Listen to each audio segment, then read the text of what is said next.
Apa dia perempuan yang selama ini tinggal sama kamu? Tanya Dinda mengakrabkan diri dengan adik iparnya itu, walaupun mereka berdua seumuran. Iya, dan Anissa adalah tetanggaku di kontrakan, namun ketika masa proses perceraian kemarin, aku dan Sahra tinggal di kontrakan dia, sekarang dia sudah tinggal di rumah majikannya, jawab Lenzi. Ya udah kabarin dia sayang, agar dia juga tahu kalau kamu sudah bertemu dengan kita semua, ucap sang mama. Lenzi mengangguk pelan lalu mencari kontak Anissa dan VC, karena dia juga ingin melihat wajah si kembar. Hanya beberapa detik panggilannya pun terhubung. Momi, ada muka Tante Ji. Pekik Ale di seberang sana, mungkin ada Alvin di sampingnya yang menjawab telepon Lenzi, karena Ale masih belum mengerti cara mengangkat panggilan telepon. Assalamualaikum Mbak, maaf tadi aku di belakang, ucap Anissa mengulas senyumnya. Lenzi meletakkan ponselnya di atas meja dan menyandarkan di pot bunga agar mereka bisa melihat wajah Anissa juga. Waalaikumsalam, Nis menurut kamu aku ada di mana? Ayo tebak, ucap Lenzi membuat Anissa di sana nampak menatap ponselnya dengan serius. Kok banyak orang? Mbak di mana? Jangan-jangan Mbak di rumahnya Pak Gavin ya? Mbak diajak Pak Gavin bertemu keluarganya kah? Tebak Anissa. Seketika Lenzi jadi menggaruk tengkuknya yang tidak gatal, karena malu kedengaran oleh mama dan abangnya. Bukan? Ayo tebak lagi, aku di mana? Momi, Dedi katanya nanti makan pengen disuapin sama Momi, ucap Ale dengan lantang dan bisa didengar oleh Lenzi dan keluarganya. Sayang, jangan dengarkan Ale, aku enggak ada ngomong kayak gitu, ucap Jay yang tiba-tiba duduk di samping Anissa.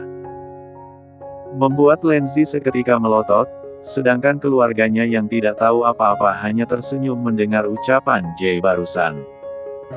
Arzain dan Dinda yang merasa familiar dengan suara itu pun langsung menatap ke arah ponsel.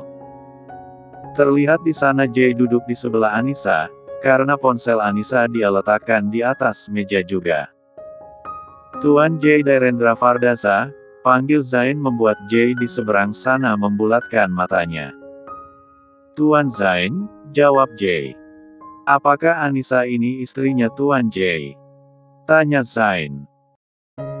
Bukan bang, Anissa adalah pengasuh anaknya, si kembar tadi, tapi kayaknya ada berita baru nih karena tadi aku mendengar Pak Jay memanggil Anissa dengan panggilan sayang, ucap Lenzi terkekeh membuat Anissa di seberang sana jadi malu. Nisa, mereka ini adalah keluarga kandungku, sekarang aku tinggal di rumah orang tua aku, ucap Lenzi mengulas senyumnya. Mbak enggak bercanda kan? Wah aku ikut bahagia mendengarnya Mbak, jawab Anissa di seberang sana nampak tersenyum manis mendengar berita bahagia dari Lenzi. Iya dan mulai sekarang kamu bisa memanggilku Lenzi, karena itu adalah nama yang diberikan mama dan papa ketika aku bayi. Mbak Lenzi, jadi aku panggilnya Mbak Zi aja ya, ucap Anissa terkekeh. Terserah kamu aja, oh ya aku enggak salah dengarkan tadi. Pak Jay memanggil kamu sayang. Ada berita bahagia kok enggak bagi-bagi nih. Goda Lenzi membuat Anissa di seberang sana jadi menutup wajahnya karena malu. Tiba-tiba Anissa mengangkat tangannya dan memperlihatkan jari manisnya, membuat Lenzi melotot lalu tersenyum bahagia. Cie ternyata udah dilamar nih sama dadinya si kembar, pantas aja dipanggil Momi sekarang, ledek Lenzi. Doain aja ya mbak, semoga hubungan kami selalu lancar, niatnya besok Mas J dan aku akan ke rumah bapak dan ibu, ucap Anissa dengan tersenyum kecil. Cie sekarang manggilnya udah enggak bapak J lagi, tapi Mas J nih, goda Lenzi lagi membuat Anissa makin malu dibuatnya. Semoga hubungan kalian lancar hingga hari H nanti, ucap Lenzi dengan sungguh-sungguh. Tuan J mau menikah? Tanya Zain kepada Lenzi. Belum bang, mungkin minta restu dulu, tapi sudah lamaran, jawab Lenzi. Setelah panggilan teleponnya selesai, Lenzi dan keluarganya pun makan malam. Anissa menutup panggilan teleponnya dan menatap Jay yang nampak duduk manis di samping kanannya, sedangkan Ale dan Alvin di sebelah kirinya. "Sayang, ayo makan malam, aku sudah lapar dari tadi," ucap Jay seperti bocah yang belum bisa makan sendiri. "Kenapa enggak makan duluan, Mas, Ale? Dan Alvin pasti juga sudah lapar." "Enggak, Mom, Ale dan Abang cuman mau makan bareng sama Momi," jawab Ale membuat Jay memberengut wajahnya. "Kayak enggak punya Dedi aja," sahut Jay. "Sama Dedi enggak seru, Dedi makannya sombong," jawab Alea membuat Anissa menyemburkan tawanya. "Sejak kapan ada orang makan tapi sombong?" "Ada, Dedi orangnya," pekik Alea langsung berlari ke ruang makan.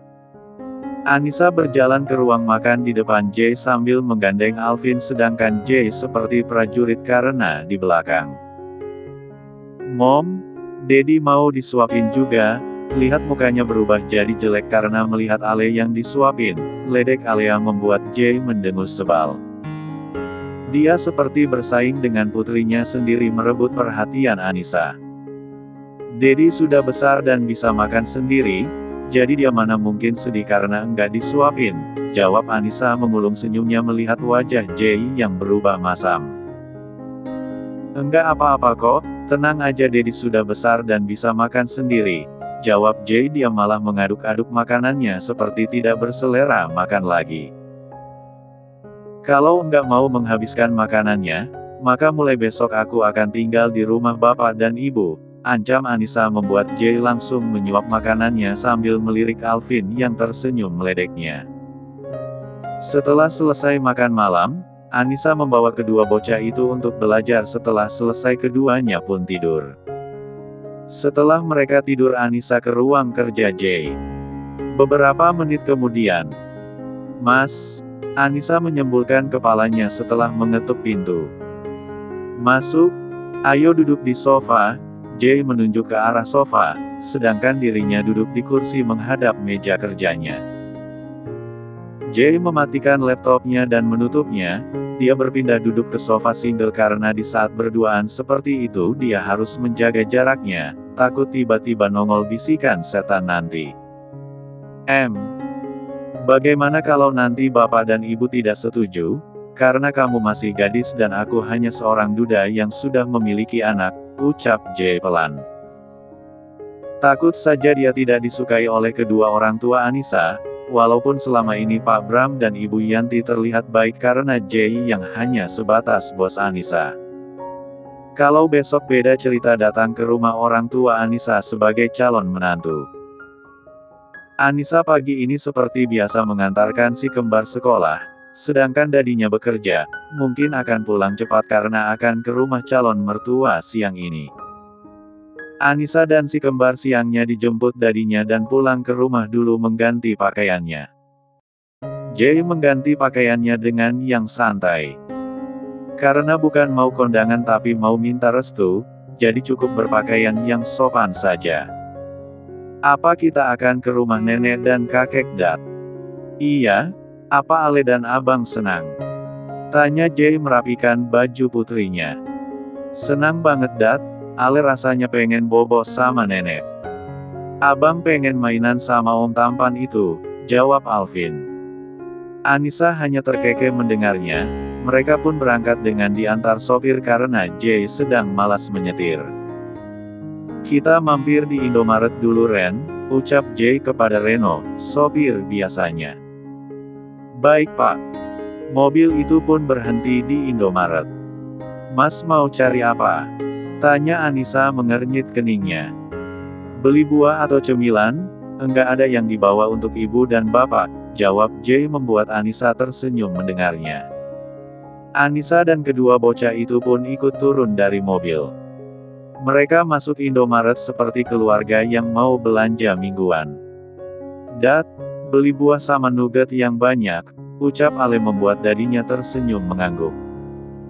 Setelah selesai belanja mereka pun melanjutkan perjalanan ke rumah orang tua Anissa. Assalamualaikum. Anissa mengucapkan salam sambil tersenyum ke arah ibunya yang berjualan di depan rumahnya. Assalamualaikum. Jay langsung mencium tangan kedua orang tua Anissa, sedangkan Avan mungkin belum pulang kuliah. Waalaikumsalam, jawab Pak Bram dan Ibu Yanti. Anissa juga mencium punggung tangan kedua orang tuanya, si kembar pun menuruti juga tanpa diminta. Udah mau habis Bu? Tanya Anissa, ibunya berjualan kue juga kalau nasi atau ikan mungkin sudah habis. Iya alhamdulillah, ibu bersyukur banget jualan di sini laku, jawab Ibu Yanti tersenyum. Ibu Yanti mengeluarkan gorengan yang masih sedikit panas itu serta membuat minum es teh karena cuacanya lumayan panas. Ale langsung duduk di pangkuan Ibu Yanti karena dia merindukan neneknya itu. Momi mau makan ini? Ale membuka kresek yang di dalamnya belanjaan mereka tadi. Anissa mengangguk lalu membawa kantongan itu ke belakang dan memasukkan ke kulkas. Anissa memasak nugget ayam yang Alea mau itu, bocah itu sangat menyukai nugget dan Kentucky. Nenek Ale lapar, boleh enggak Ale makan di rumah nenek sama nugget tadi, ucap Ale minta izin lalu mengedipkan matanya lucu merayu neneknya. Ibu Yanti dan yang lainnya terkekeh mendengar ucapan polos Alea. Tentu saja boleh, mau Ale makan 10 kali sehari juga enggak apa-apa, jawab Ibu Yanti menul hidung Ale karena bocah itu sangat menggemaskan apabila sedang merayu. Yei, apa abang mau makan juga? Tanya Alea. Apa abang mau makan bareng Ale? Tanya Ibu Yanti kepada Alvin. Nampak bocah itu mengangguk pelan. Kenapa Ale memanggil mama dengan panggilan Momi? Tanya Ibu Yanti heran. Sedangkan Pak Bram dan Jay mengobrol di depan karena sudah tersedia kursi serta meja di teras. Karena mama akan jadi Momi Ale dan abang, jawab Alea membuat Ibu Yanti nampak kaget. Namun dia menggeleng pelan karena mengira kalau Alea hanya bercanda. Mana mungkin ayahnya yang kaya raya itu mau sama Anissa, sedangkan kami hanya keluarga miskin seperti ini. Sudah pastinya ayah mereka mencarikan mereka ibu yang berpendidikan serta setara dengan mereka, batin Ibu Yanti. Ibu Yanti bisa berpikir seperti itu karena melihat kebanyakan orang di luar sana yang punya pasangan harus setara dengan keluarganya. Tadaan nugget ayamnya sudah selesai digoreng, apa Ale dan abang mau makan? Iya Mom, tadi sudah bilang sama nenek katanya boleh, jawab Ale dengan mata berbinar terang. Bu, ada orang mau beli, Pak Bram memanggil istrinya lagi dan Ibu Yanti pun ke depan. Malam hari. Kedua bocah itu sudah Anissa mandikan, karena Anissa membawa baju ganti untuk mereka berdua. Anissa juga sudah mandi, dia memakai pakaian ibunya saja karena tidak membawa pakaian ganti. Setelah makan malam mereka semua duduk di ruang tengah depan televisi. Begini Pak, Bu, saya berniat meminta restu dan ingin menjadikan Anissa istri saya serta ibu untuk kedua anak saya, ucap Jay tegas, dia membuang rasa groginya. Dia harus yakin kalau nanti akan diterima oleh kedua orang tua Anissa. Harus berprasangka baik agar hasilnya baik juga. Nampak Avando menatap sang kakak dan menatap kedua orang tuanya bergantian. Bu, lihat cincin di jari manis kakak, bisik Avan. Ibu Yanti yang tidak tahu apa-apa langsung menoleh karena bisikan Avan barusan. Kalian? Tanya Ibu Yanti menatap Anissa dan Jay bergantian. Mas Jay sudah melamar aku Bu, ucap. Anissa mengulas senyumnya sambil memperlihatkan jari manisnya. Apa Nak Jay tidak keberatan dengan keluarga kami ini? Siapa tahu keluarga Nak Jay tidak merestui, ucap Pak Bram. Pak Bram tidak tahu tentang keluarga Jay, karena yang Pak Bram tahu hanya ibunya Jay yang sudah meninggal. Papa sudah punya keluarga sendiri Pak, mungkin aku akan meminta restu untuk meminta Papa hadir. Itu pun kalau dia mau, yang pasti aku hanya meminta restu, kalaupun dia tidak merestui aku akan tetap menikah, karena keluarga kami sudah hancur sejak Dakan umur 14 tahun, ucap Jay menatap Pak Bram dan Ibu Yanti bergantian. Jadi selama ini kamu dan adik kamu itu hanya tinggal berdua? Iya Pak, setelah ibu meninggal kami hanya berdua, namun Dakan setelah itu ke luar negeri karena melanjutkan kuliahnya di sana. Namun sekarang dia sudah pulang ke rumah, jawab Jay sambil melirik kedua bocah itu yang nampak ikut menyimak. Bahkan mata Ale terlihat redup karena sudah pastinya dia bosan mendengar pembicaraan orang dewasa yang tidak dia mengerti. Apa Nak Jay benar-benar serius dengan Anissa? Dia bukan perempuan yang lulusan S1 ataupun S2, ucap Ibu Yanti memastikan lagi, semua itu agar mereka tidak sembarang menerima demi masa depan Anissa juga. Aku serius Pak Bu, apakah kalian merestui kami? Tanya Jay menatap mereka dengan wajah serius. Pak Bram dan Ibu Yanti menatap putra mereka, biar bagaimanapun butuh pendapat Avando juga. Avan terserah kalian saja Bu, yang penting Kak Anissa bahagia nanti, ucap Avando membuat Ibu Yanti dan Pak Bram saling pandang. Nampak Pak Bram mengangguk pelan dan Ibu Yanti pun mengangguk. Sedangkan Jay meremas tangannya yang tiba-tiba panas dingin menunggu jawaban calon mertuanya itu.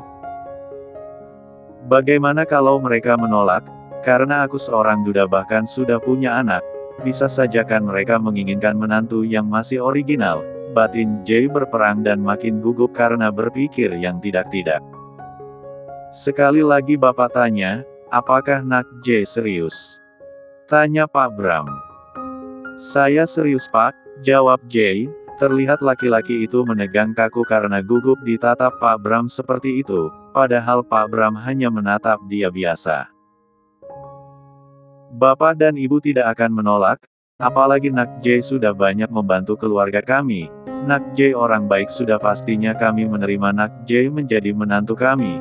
Kami juga sangat menyayangi Alea dan Alvin, jadi mana mungkin kami bisa tidak merestui niat baik Nak Jay, ucap Pak Bram. Akhirnya Jay bisa bernafas lega, tadinya dia sudah spot jantung karena takut sekali mendengar kata ditolak. Apa kalian akan menginap di sini? Nak Jay bisa tidur di kamar sama Avan, kalau Anissa dan si kembar bisa di kamar ibu dan bapak. Nanti biar ibu dan bapak tidur di sini, ucap Ibu Yanti, karena mereka memiliki kasur lebih yang dari kontrakan Anissa itu. Iya Bu, kami menginap, jawab Anissa. Jay juga terlihat mengangguk. Tidak lupa Jay untuk mengabari adiknya di rumah takut menunggu dia pulang. Walaupun tadi siang sudah dia beritahu, namun adiknya tidak tahu kalau dia akan menginap. Jay begitu lega karena akhirnya dia diterima jadi calon menantu Pak Bram dan Ibu Yanti. Untuk seserahannya menyusul ya Pak Buk, soalnya belum saya pesan, ucap Jay membuat Ibu Yanti dan Pak Bram hanya mengangguk tersenyum. Jadi menurut Bapak dan Ibu, hari yang bagus untuk pernikahan kami kapan? Kami menyerahkan semuanya kepada Nak Jay saja, Ibu dan Bapak akan menyetujui kapanpun. Namun biasanya membuat undangannya yang enggak sebentar karena harus memesan dulu, ucap Ibu Yanti. Ibu tidak perlu cemas, Jay akan mengurus semuanya. Anissa, kalau pernikahannya kita adakan di hotel apa kamu keberatan? Tanya Jay pelan menatap calon istrinya itu. Tapi, apa tidak mahal kalau di hotel? Sederhana juga tidak apa-apa Mas, jawab Anissa pelan. Tenang saja, uang saya ada kok untuk menyewa hotel dan yang lainnya, jadi kamu tidak perlu cemas, jawab Jay tersenyum. Akhirnya Anissa hanya bisa mengangguk. Mas, ada yang mau aku omongin soal Alvin, ucap Anissa pelan. Dia berpindah duduk di samping Jay. Muka kamu kok serius banget? Heran Jay. Karena ini memang serius Mas, jawab Anissa terkekeh pelan. Itu, Alvin sudah bisa membaca dan berhitung tapi bukan seperti anak TK pada umumnya. Seharusnya sih dia udah masuk SD kalau kepintarannya seperti itu, ucap Anissa pelan. Tapi kalau mau SD sekarang juga butuh ijazah TK, Apalagi tahun-tahun ke depannya nanti tetap saja yang ditanyakan orang ijazah TK-nya, sebenarnya bisa masuk langsung pakai uang, tapi demi kebaikan mereka berdua aku tidak akan melakukan itu, biarkan mereka sekolah seperti anak-anak lainnya, apa dia merasa ada masalah di sekolahnya? Tanya Jay dan Anissa menggeleng kepalanya pelan. Aku ada bertanya sama dia tadi malam. Alvin bilang dia tidak mau juga sekolah SD duluan karena itu artinya dia dan Ale berpisah dan tidak bisa sekelas bareng. Alvin tetap akan menerima bagaimanapun pelajaran yang diberi oleh gurunya walaupun dia sudah tahu semua jawabannya. Tapi itu juga agar dia bisa mengajari Alea apabila kita sibuk. Dia berkata seperti itu Mas, ucap Anissa pelan, sedangkan kedua bocah itu sudah terlelap tidur di atas kasur depan televisi. Jadi Alvin sangat pintar? Tanya Ibu Yanti nampak tidak percaya mendengar ucapan Anissa tadi. Dia dan suaminya tanya diam karena tidak ingin menyela pembicaraan serius antara Anissa dan Jay. Iya Bu, karena terlalu pintarnya seharusnya dia sudah masuk kelas 3 SD. Gurunya berkata seperti itu, jawab Anissa pelan. Avando mematikan televisi takut kedua bocah itu tidurnya terganggu. Dia seperti anak yang sudah dewasa saja, mungkin ini juga efek selama ini aku yang sudah lalai dan tidak memperhatikan mereka berdua. Lirih Jay, dia tetap merasa bersalah dengan semua sikapnya dulu terhadap si kembar. Yang penting kamu berubah Mas, sekarang kan kamu sudah menjadi dedi yang baik pengertian, perhatian dan penyayang, timpal Anissa. Jay hanya tersenyum kecil mendengar ucapan Anissa barusan. Anissa berkata seperti itu agar Jay tidak terus menyalahkan dirinya sendiri karena semuanya juga sudah berlalu. Karena melihat jam dinding sudah jam 9 malam. Anissa pun meminta Jay untuk mengangkat si kembar karena dia juga mengantuk.